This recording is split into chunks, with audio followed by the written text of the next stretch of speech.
We open tonight's political capital with a look back at a very busy week on the front pages of the newspapers. Starting with the Guptas. The Sowetan has a report on a raid on the Gupta home in India. The raid on the Gupta homes in Saharanpur on Tuesday, India's elite enforcement directorate officials were also part of it. There is speculation that officials are looking at whether there is a link between the money that the Guptas might have invested in Saharanpur and the state catcher probe against the brothers in South Africa. An SABC correspondent told the Sowetan. Big news this week, insurance giant Sanlam bought a Morocco-based company for $1 billion. Saham's insurance business, which started its strategic development in Africa in 2010, is now present in 26 countries throughout 35 insurance companies, says Sanlam. Michael Bloomberg tells SA inaction on equality could lead to uprising. Dark words for South Africa from median millionaire and former New York mayor on a trip to Cape Town. Income equality is a problem. If you don't do something about it, they will set up the guillotines. Marie Antoinette's life did not end well, so says Michael Bloomberg. Is Julius Malema's EFF a nation builder or a wrecking ball? So says News 24. In an opinion piece, Solly Moeng expresses his disappointment the economic freedom fighters, a party he once voted for, and its militant approach in search of relevance to race and land. We should not assume that the so-called white land thieves are a bunch of unarmed cowards who will simply cower in the face of EFF zeal and run.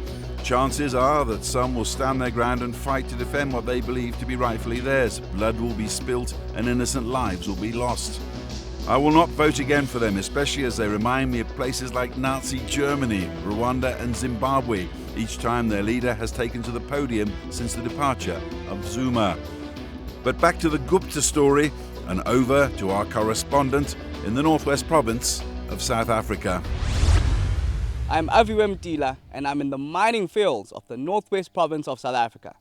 Now in this episode, I follow the trail of abandoned assets by the Gupta family from the northwest, Mpumalanga, to the little town of Vrede in the Free State. Who are the Guptas anyway? Once upon a time, a plane took off from India carrying brothers who would write a chapter in African history. It carried the Gupta brothers, Ajay the eldest, Atul, and Rajesh, the youngest, often known as Tony. It was 1993 and South Africa was on the cusp of freedom. Their father, back in India, encouraged the brothers to go and set up in the new South Africa, claiming it was going to be an economic powerhouse, a new United States in Africa. On the ground, the brothers started small with a computer assembly and distribution business called Sahara Computers. Their wealth grew, and so did their influence. They soon had a very big friend in a very high place, the head of state, President Jacob Zuma. It helped them wield powerful influence that paved the way to lucrative contracts. It was also the key to the ear of those running the country. The brothers worked hard and expanded their operations. They went into mining and made vast acquisitions. JIC Mining Services, Shiva Uranium, and Tegeta Exploration and Resources, Optimum Coal Mine and Koenfontein Coal Mine. This portfolio diversified to the spoken and written word, the New Age newspaper, an ANN7 TV station. The influence was growing, and so was the cash. The whole lot generated revenue of $225 million in 2016. But controversy was coming. The whispers about the Gupta influence rose to screams when the family landed a private plane at the restricted military Vatukloof Air Base near Johannesburg. Suddenly, they were on the front pages of all the newspapers. More so because the private plane was not carrying government officials, but merely guests for a Gupta family wedding at nearby Sun City Resort. It all began to go wrong for the Guptas in 2016. Former public protector Thuli Madonsela's state of capture report sought to unravel alleged improper and unethical conduct by President Jacob Zuma amid his contentious relationship with the Gupta family. With the change of guard in the president's office, it became increasingly uncomfortable for the Guptas in South Africa. It is believed they took off for Dubai. Investigators are on their tail.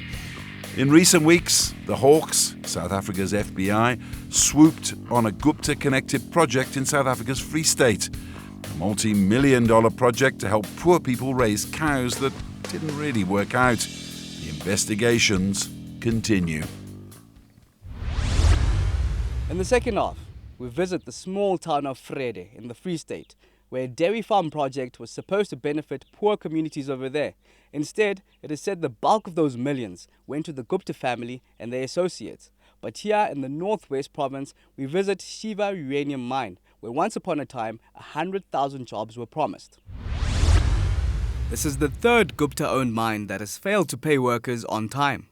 Last week, workers here spoke out to the media, saying the company told them on Friday that the payments were delayed because it did not have a bank. On this day, the entrance here was blocked off. Shiva Uranium and Gold Plant in the Northwest Province of South Africa. When the Gupta brothers took over this mine, there were promises of over 100,000 jobs. As it stands, we're not even sure whether there's productivity inside, as the security and the police are stopping us from entering. Shiva isn't the only Gupta-owned embattled mine. Just a week ago, there was fire and fury on the picket line of another Gupta-owned mine. More than 100 workers at Konfontein mine near Witbank in Mpumalanga vent their frustration. Some of them haven't been paid since November. We're here to support the crowd. It's been a while that we haven't received money now. As you can see what's happening now, it's from last week. I mean, how are we going to survive at the end of the day if you don't you work without pay? We've been struggling with these things of non-payment from November last year. Sometimes the pay come late. On the 4th December, the whole December we did not get paid.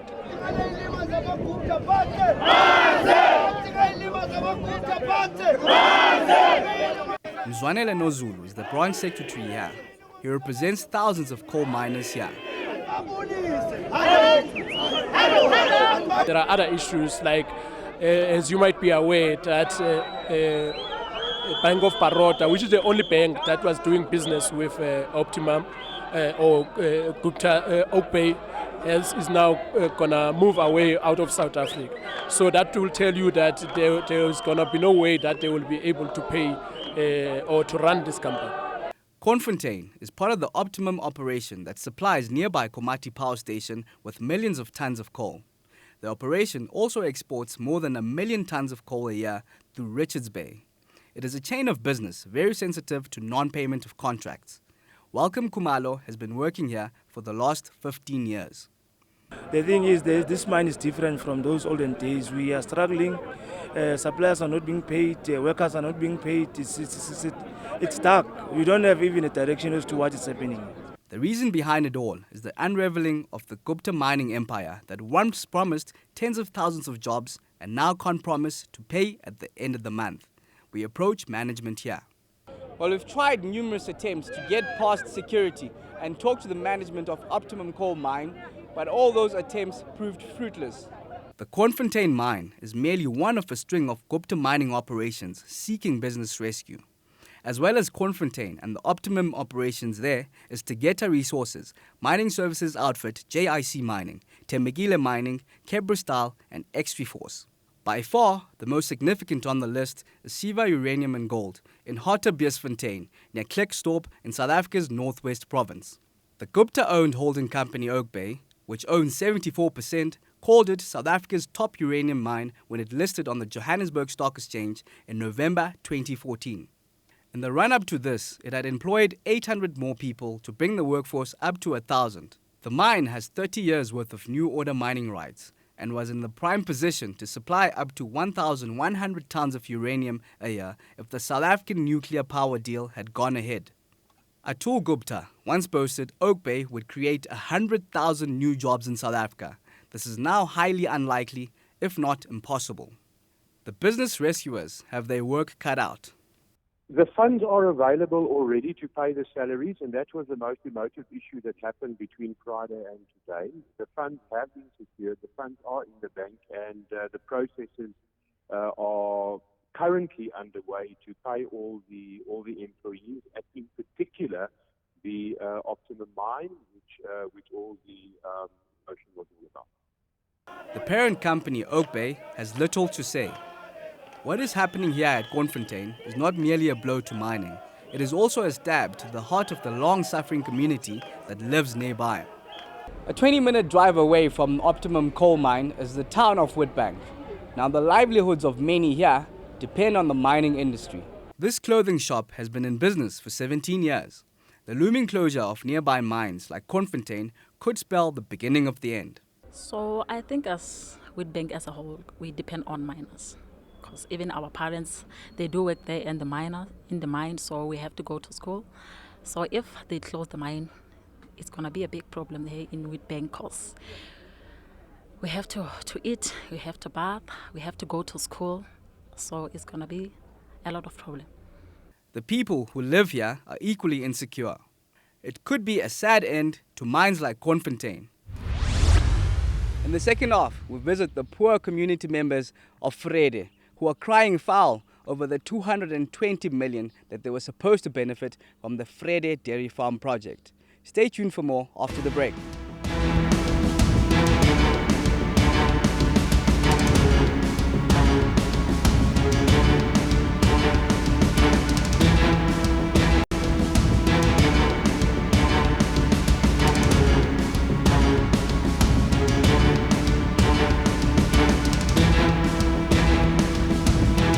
Small town of Vrede in the Free State, a 3 hours drive from Johannesburg and 1 million miles from the rest of the world. Here, people are poor, people are hungry, worse, they feel cheated.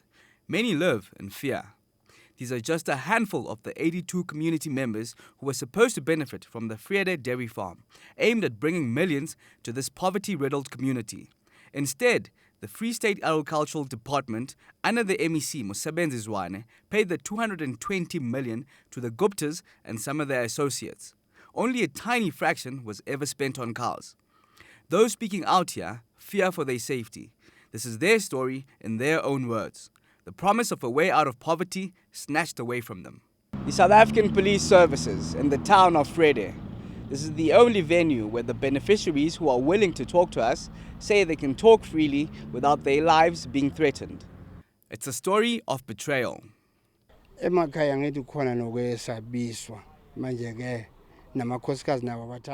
Back at our neighborhoods, there's a lot of intimidation. Our families also don't want us to go expose where we live, fearing for our safety, especially against enemies. Not everyone is an enemy, but there are a lot of people who don't want us to speak about what really happened.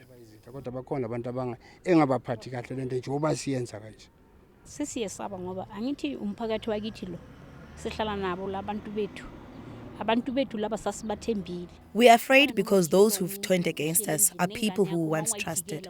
It's like a father abusing his own child. That child will be afraid to speak out, fearing more drastic consequences than the ones he's already been receiving. We've been abused. We don't know what else to do because this is all happening back home, done to us by our children and brothers. It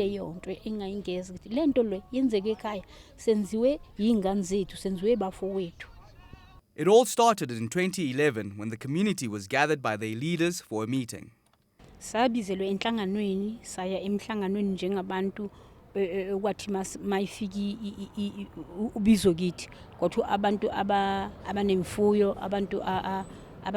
We were called to a meeting where they said people with cattle and those looking for employment should attend. So we went. In the meeting, they told us they'd create employment for the community in dairy. Some of us were chosen since we had cows. We were promised that our cattle will be made milk for the dairy farm.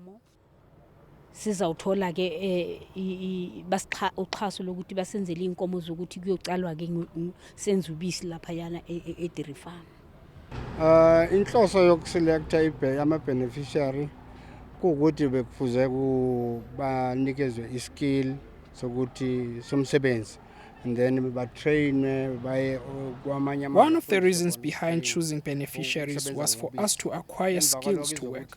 We were promised to get trained how to work with milk overseas. Then we'd come back with that knowledge and set up different departments in the dairy farm. Some would be responsible for milking process, some would produce milk, and so on. That was the essence of selecting beneficiaries. The money generated would fix our roads, clinics, and communities as a whole. We'd also afford to educate our children.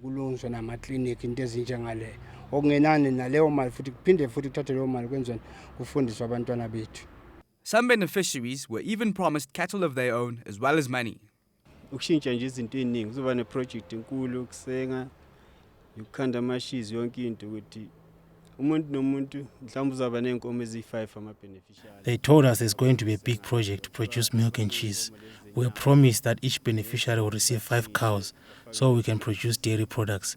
We kept on going to these meetings for a while until I got fed up and stopped attending. I gave up and I saw nothing was happening. Till now, nothing has happened. Even the money we were promised as beneficiaries is not coming in like they promised, but the money went in our names. What's painful is that government coughed out that money in our names to employ us, but we as beneficiaries, we have received nothing. Imali iphumile ngamagama ethu ukuthi ugovernment asichashe kodwa thina ama-beneficiary asitholanga lutho. In the wake of the project that never was, it all caught the attention of the Free State legislature. In this hall in Bloemfontein, it was debated fiercely. From the fields to the corridors of power, the Vrede Dairy Farm scandal eventually got to the politicians here at the Free State legislature. The leader of the opposition here, Roy Jenkinson, is the man who brought Vrede to light before it even made the papers. The MEC for Agriculture mentioned the Vrede Farm in a debate on a budget in the legislature. Obviously, when these issues are mentioned, we go and investigate and see exactly what these projects are about.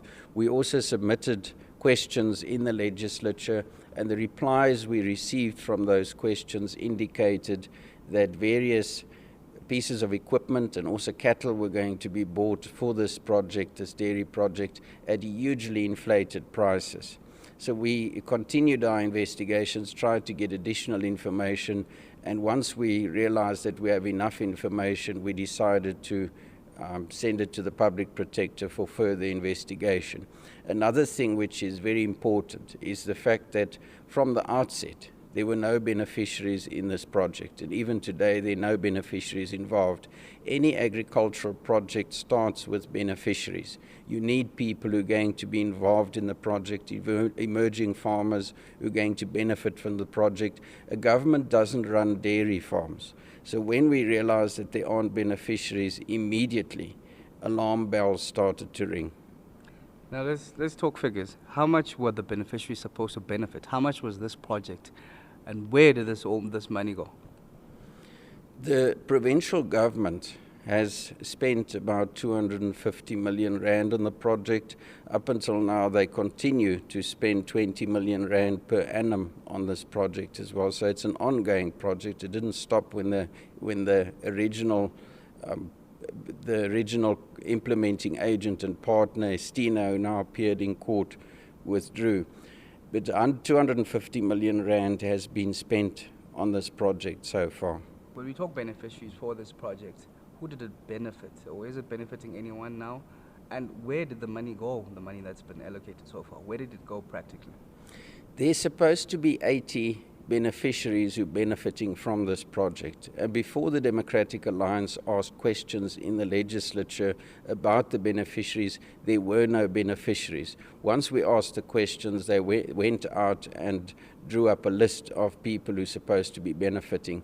They then drafted a contract between the beneficiaries and the provincial government. And in terms of that contract, the beneficiaries are supposed to own 51% of the project, and the previous company that was involved, Estina, would have owned 49% of the project. Estina subsequently, after plundering and looting the project, there's 250 million rand involved, withdrew from the project without any penalties, and even to date, there's the Free State Development Corporation have been appointed to replace Estina as as the managers of that project, but to date the beneficiaries are still not involved, and the provincial government continues to fund the projects to the tune of 20 million rand a year. Back in Vrede, the community members mistrust government and fear government money will never come their way again. Ngoba mawumuntu ama-meeting awahamba wonke ukugcina kwami emeetingini ngicishe ngithi. The last meeting I attended was towards the end of 2012. It was the last meeting we were called to. Since then, we've never heard from them again. I then heard from the other supposed beneficiaries that the dairy was already operating. They were in fact asking whether I had gone there yet. That's how we found out about the dairy's farm existence.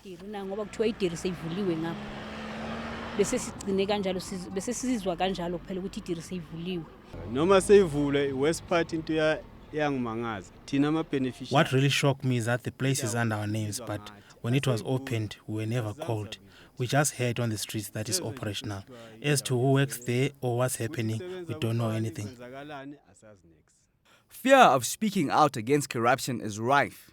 It was heightened last year by the death of Mlaba, who lived in neighboring community Warden. Mlaba often took on corrupt officials in surrounding communities here and was at the forefront of exposing the Vrede Dairy Farm scandal.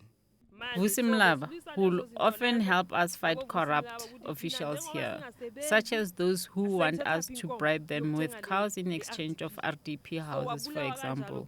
He was then murdered so that we will all be afraid to take them on. Even now that I'm talking to you, if they see me speaking out, I'll also be killed. Jabulile Mtombeni lives in neighboring Warden and is also listed as a beneficiary of the Vrede Dairy Farm project. We know these people who are doing this, but we are afraid to point them out. We want the police to lock them up so they can stop killing us for speaking out. Or they can just give them to us so we can put them burning tires around their necks and burn them to death. Mtombeni says even after death threats, Mlaba continued fighting for communities here. Mlaba kept on fighting for us, insisting that those people must be removed from the dairy farm till he was confronted with the death threats. He called a meeting after that, saying we should register for RDP houses. When he returned from a trip in Bloemfontein, he gave us our house number, saying that he wants us to be living in our houses by the time they kill him. They killed him before that could happen. Mlaba's death shook communities around Vrede, silencing most. His younger brother, though, Mandla Mlaba, is not holding back.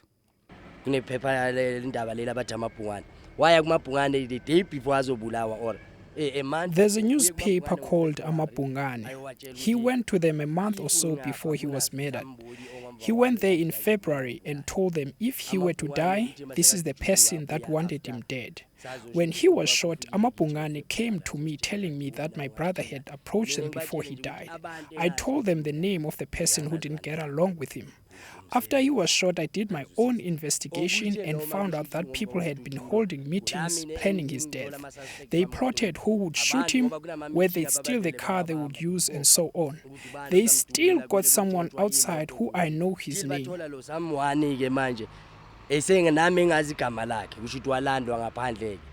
Mlaba says the perpetrators did well in covering their tracks. Before they killed him, they stole my brother's documents on their corruption. Because after his death, we searched frantically for his diaries and notes. He always took notes, documented everything, but when we searched for all of that, it was all missing. All the information was gone. After his death, I searched his house, asked the children and wife, and they didn't know where it all vanished. Even though we knew where he stayed, they succeeded in removing crucial evidence.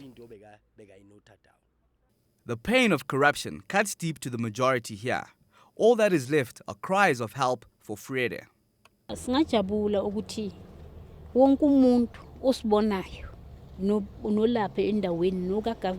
We'd be happy if those who see us, whether in government or wherever, would be happy for any assistance, because what's gone with the Guptas has already left. We'd be happy for any assistance in uplifting Vrede, because in all honesty, there's nothing at all in Vrede. There's not even a single thing that we can be proud of and point out that we've been assisted there.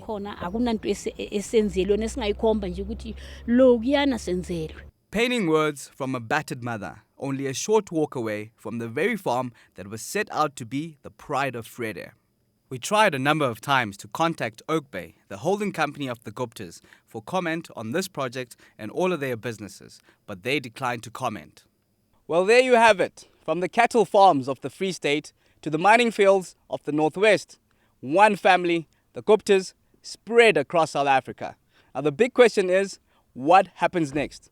Stay with Political Capital as we bring you the latest. From me, Aviwe Mtila, goodbye.